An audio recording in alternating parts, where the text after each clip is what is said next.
사무엘하 7장 1절에서 9절.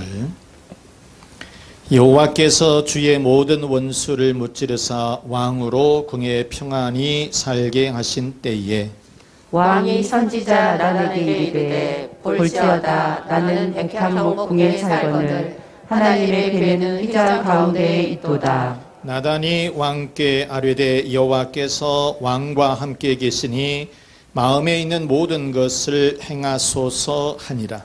그 밤에 여호와의 말씀이 나단에게 임하여 이르시되 가서 내 종 다윗에게 말하기를 여호와께서 이와 같이 말씀하시되 내가 나를 위하여 내가 살 집을 건축하겠느냐? 내가 이스라엘 자손을 애굽에서 인도하여 내던 날부터 오늘까지 집에 살지 아니하고 장막과 성막 안에서 다녔나니 이스라엘 자손과 더불어 다니는 모든 곳에서 내가 내 백성 이스라엘을 먹이라고 명령한 이스라엘 어느 지파들 가운데에 하나에게 내가 말하기를 너희가 어찌하여 나를 위하여 백향목집을 건축하지 아니하였느냐고 말하였느냐? 그러므로 이제 내 종 다윗에게 이와 같이 말하라. 만군의 여호와께서 이와 같이 말씀하시기를 내가 너를 목장 곧 양을 따르는 데에서 데려다가 내 백성 이스라엘의 주권자로 삼고 구절 같이 내가 가는 모든 곳에서 내가 너와 함께 있어 내 모든 원수를 내 앞에서 멸하였은즉 땅에서 위대한 자들의 이름같이 내 이름을 위대하게 만들어 주리라. 아멘. 아멘. 우리 제목 한번 보시겠습니다. 감동을 주는 한마디. 시작. 감동을 주는 한마디. 감동을 주면 돼요.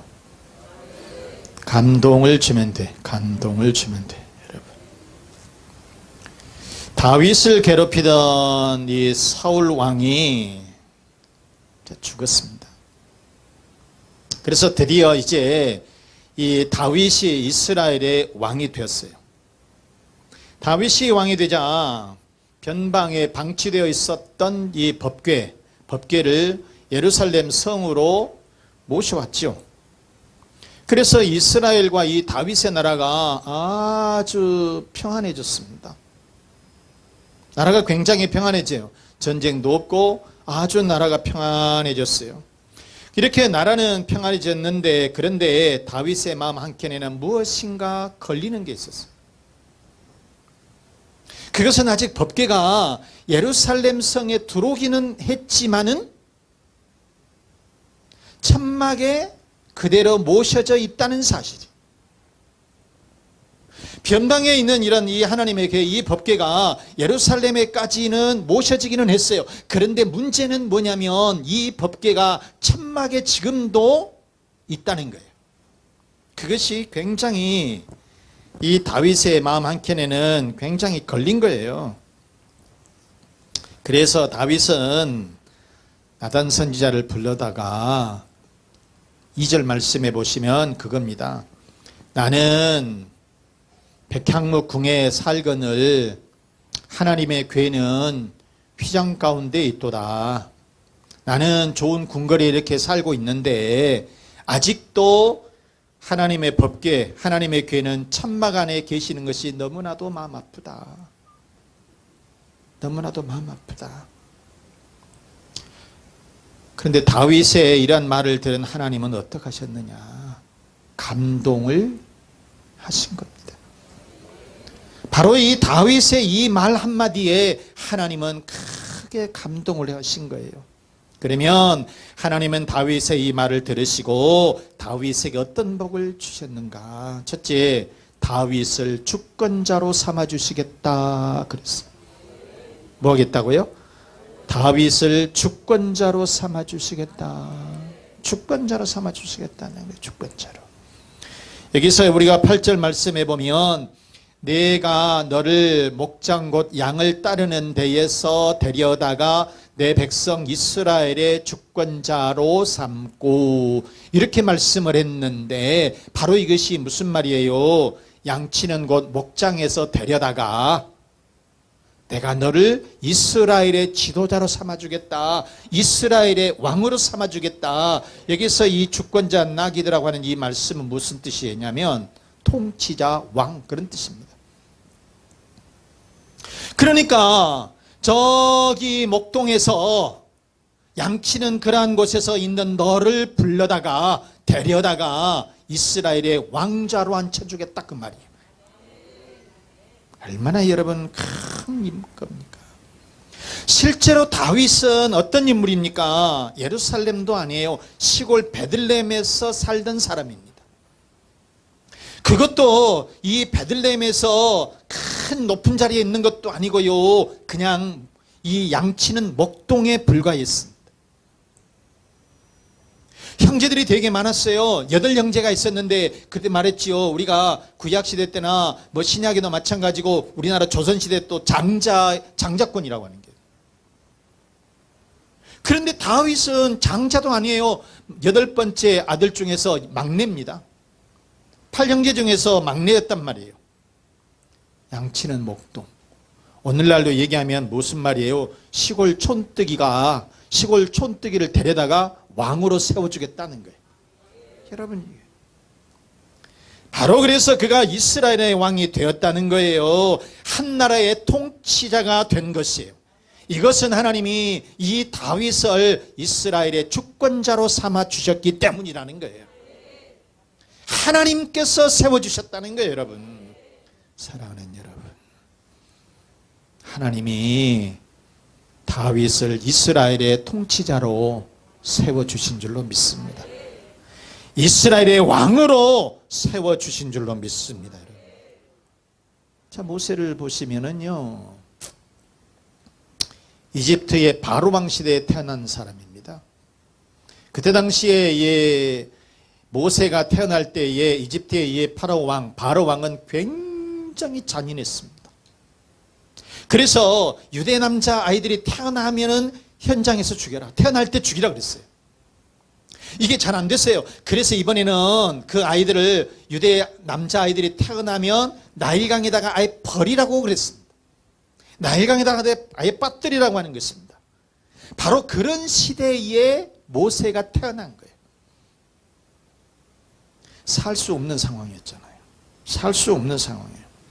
그런데 모세는 집에서 키우다가 석 달이 되니까 100일 정도의 소리도 나고 이제 울음소리도 커지고 이러니까 나일강에 버려질 수밖에 없었습니다. 모세는 그렇게 태어난 겁니다. 그리고 나일강에 버려졌습니다. 유대인 노예의 아들입니다. 강물에 던져진 아이입니다. 어디를 보나 주권자가 절대로 될 수가 없었어요. 지도자가 될 수가 없는 상황이에요. 그러나 모세는 하셉세트 공주의 양아들로 들어가게 되고, 그래서 이집트 궁중에서 40년을 교육을 받고, 그리고 나일강에서 버려진 뒤 80년 만에 이스라엘의 대지도자가 되어서 이스라엘을 해방시키는 역사가 있었다는 것입니다. 출애굽의 대지도자가 되었다라고 하는 것이에요. 여러분, 사랑하는 여러분, 강물에 버려진 노예의 아들 모세.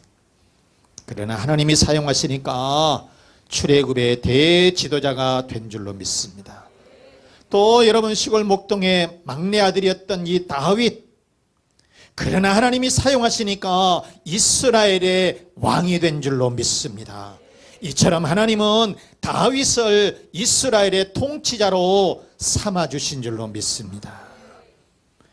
두 번째, 하나님은 다윗에게 어떤 복을 주셨느냐? 두 번째, 다윗의 이름을 위대하게 만들어주겠다 그랬습니다. 다윗을 위대한 인물로 만들어주겠다. 9절 말씀해 보시면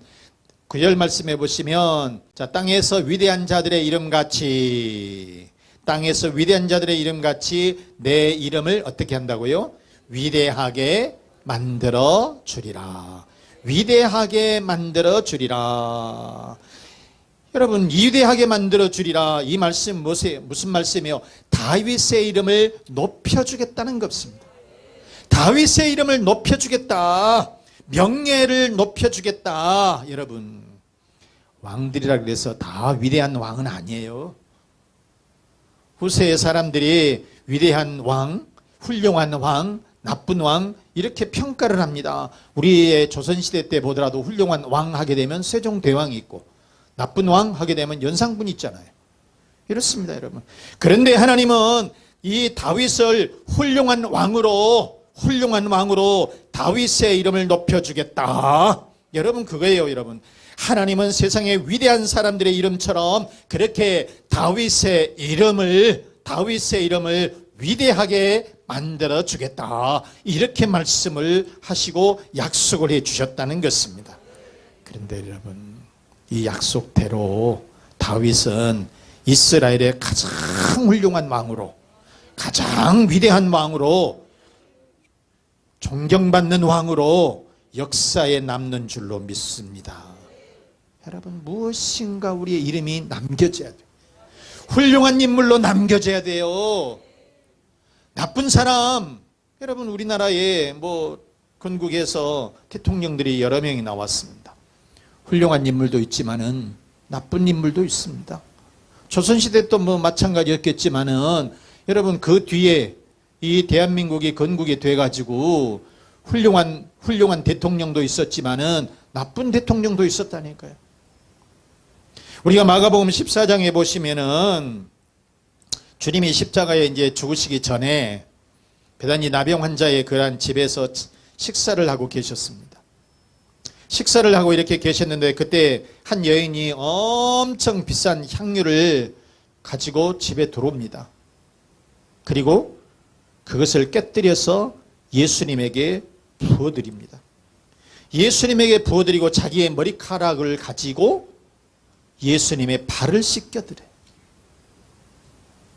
그런데 이 향유가 얼마나 비싼 거예요. 조그만한 여러분, 우리가 비싸게 봤댔자 무슨 1, 20만 원, 30만 원, 50만 원, 80만 원, 100만 원 그 정도가 아닙니다. 노동자 1년치 돈이에요. 그래서 거기에 있는 제자 중에 한 사람이 혀를 끌끌 차면서 그 비싼 향유를 팔아서 가난한 사람들한테 주지 왜 그걸 깨뜨려서 부으냐 이렇게 책망을 했어요.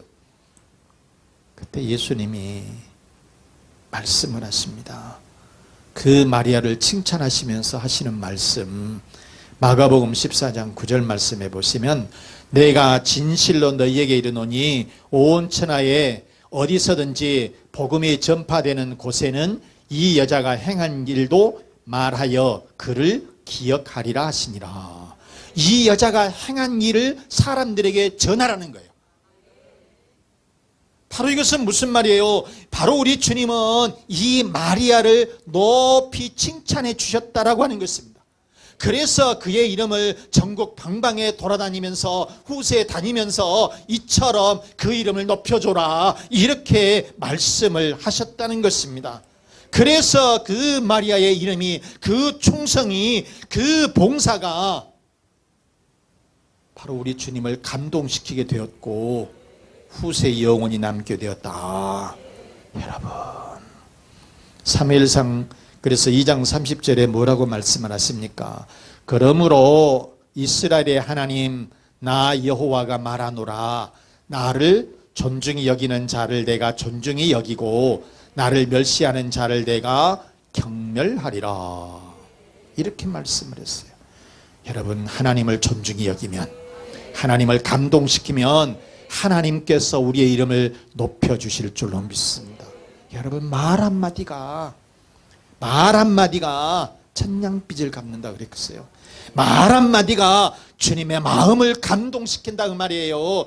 그러게 되면 하나님께서 크신 축복으로 채워주신다라고 하는 말씀입니다. 여러분, 우리 주님은 옥합을 깨뜨려서 향유를 부은 마리아의 이름을 높여주신 줄로 믿습니다. 그리고 다윗의 이름을 위대하게 만들어주신 줄로 믿습니다. 다윗의 명예를 높여주신 줄로 믿습니다. 그러면 여러분, 우리는 어떻게 해야 될까? 다윗은 도대체 어떻게 했기에 이와 같은 큰 복을 받았느냐?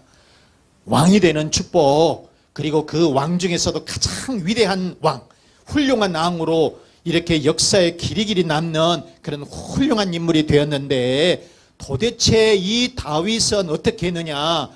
바로 세 번째, 다윗은 하나님을 뭐했다? 감동시켰다.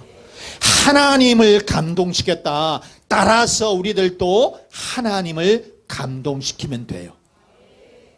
하나님을 감동시키면 돼. 여러분, 2절 말씀, 왕이 선지자 나단에게 이르되 볼지어다 나는 백향목 궁에 살거늘 하나님의 궤는 휘장 가운데 있도다. 이 말씀 여러분 잘 생각을 한번 해보세요. 지금 이스라엘, 이 다윗이 이스라엘의 왕이 되었다고 그랬잖아요. 나라가 태평성대를 지금 이루고 있습니다. 그리고 이 법궤는 변방에 있는 이 법궤, 방치되었던 이 법궤를 예루살렘 성에 모셨어요. 그것만 해도 잘한 거예요. 그런데 이 법궤가 천막 안에 그대로 있어. 그대로 모셔져 있어요. 그것이 마음에 걸려요. 밥을 먹을 때도 걸리고 잠을 잘 때도 걸려요. 그래서 선지자를 불러다 놓고 하는 얘기가, 나는 이 백향목, 이 궁, 이 좋은 집에서 사는데, 이 궁궐에서 사는데 하나님의 궤는 저렇게 방치되어 있으니까 내 마음이 너무 아프다. 내 마음이 너무너무 아프다. 그거예요, 여러분. 여기서 여러분, 지금 다윗이 성전을 건축한다는 이야기 꺼내지도 않았습니다. 성전을 건축한다는 얘기 일도 꺼내지 않았어요. 그냥 어떤 얘기예요? 이 다윗은 지금 볼 때 천막 안에 이렇게 있는 이 법궤를 볼 적에 마음이 아프다는 거예요. 너무너무나 죄송스럽다는 거예요, 여러분. 그 마음을 하나님께서는 보셨다는 거예요. 네가 그러고 있구나. 네 마음을 내가 알겠다. 그러면서 이 다윗이 선지자에게 하는 말, 무슨 단 얘기가 아니에요. 성전을 내가 지어보겠다, 그런 얘기 한 것도 아니에요. 나중에 성전 짓지도 못합니다.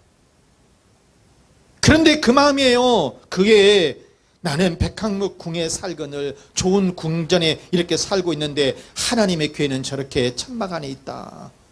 마음이 내가 지금 안 좋다, 불편하다, 너무너무나 마음 아프다. 이것입니다, 여러분. 바로 여러분, 하나님은 다윗의 이 마음 하나, 바로 이 다윗의 이 말 한마디, 이 말 한마디에 하나님은 크게 감동을 하셨다라고 하는 겁니다.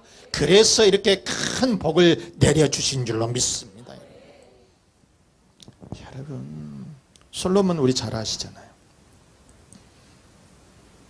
솔로몬이 1000번제를 드립니다. 엄청난 거죠. 엄청난 겁니다, 여러분. 이것을 보신 하나님께서 엄청 크게 기뻐하셨어요. 여러분 생각을 해보세요. 통상적으로 왕은 소 한 마리 잡아다가 제사를 드립니다. 그것만 해도 잘했어? 이거예요. 보통 일반 사람들은 양 한 마리 잡았고 갑니다. 그것도 저것도 없는 사람들은 비둘기 한 마리 잡았고 가면 돼요. 그렇게 해서 자기의 형편에 따라서 그렇게 하는데, 다윗은 통 크게 하나님 앞에 내가 제물을 드려야 되겠다. 하나님 앞에 오늘날로 말하면 예배예요. 옛날엔 제사를 드리는데 1000마리예요. 1000마리. 100마리도 아니고 1000마리예요, 소. 그러니까 하나님께서 너무너무 깜짝 놀라신 거예요. 참, 그래서 하나님께서 이 솔로몬을 불러다 놓고 솔로몬에게 나타나셔가지고, 사랑하는 솔로몬아, 예, 하나님 무슨 일이십니까? 내가 너에게 뭔가 주고 싶다.